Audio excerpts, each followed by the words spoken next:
Salut rare personne, bienvenue dans cette nouvelle vidéo. Pour ceux qui souhaitent s'acheter une caméra et qui ne comprennent pas quelle est la différence entre le micro 4 tiers et le full frame, quels sont leurs avantages et différences, tu es tombé sur la bonne vidéo, on va voir ça tout de suite.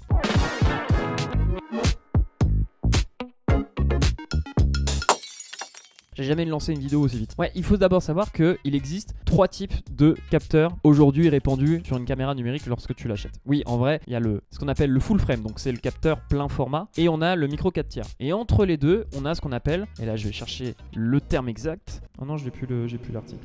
Et l'APS-C, c'est un capteur intermédiaire entre les deux, mais d'abord je vais expliquer les deux extrêmes et après je reviendrai sur l'APS-C. Le full frame, comme le nom l'indique, le plein format, c'est le plus grand capteur que tu puisses acheter sur une caméra grand public. C'est l'équivalent de la taille d'une pellicule. J'ai expliqué déjà dans différentes vidéos, la taille d'une pellicule, c'était 36 mm x 24 mm. Et donc le capteur a hérité de la même taille. Je viens d'expliquer ce qu'était le plein format, le full frame. Quel est le micro 4 tiers? On parle toujours du capteur, donc ce qui permet de recevoir ton image. Sa taille, 13 mm x 17,3 mm.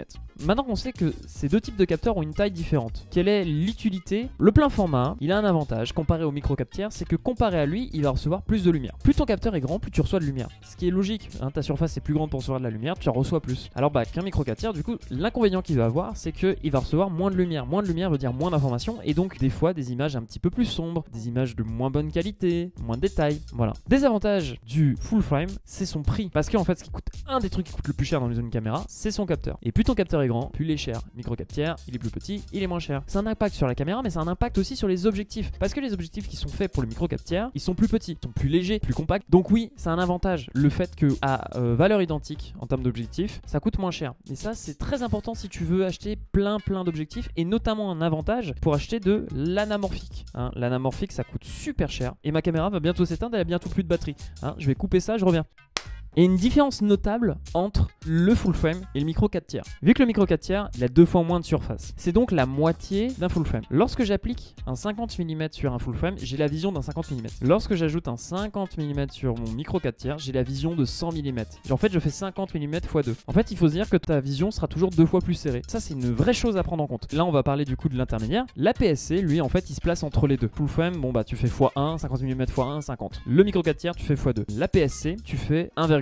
Quand tu mets un 50 mm, tu as en réalité la vision de 75 mm. Chose différente aussi entre le full frame et le micro 4 tiers, c'est l'encodage. Parce qu'en fait, un micro 4 tiers, ton capteur il est plus petit, comme je disais, et donc il a une facilité de traitement.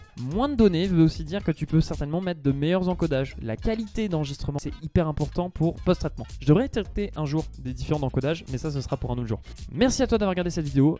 C'était un peu technique, un peu compliqué certainement. Je sais pas si j'ai rendu ça simple, assez ludique, assez sympa à écouter et à visualiser. En tout cas, je te remercie d'avoir regardé cette vidéo jusqu'au bout. Like, abonne-toi, tout ça, tu sais ce qu'il faut faire si tu souhaites aider cette chaîne. C'est trop cool si tu le fais. Et encore merci d'avoir regardé cette vidéo. On se retrouve à la semaine prochaine. J'espère que tu viendras voir les vidéos d'après.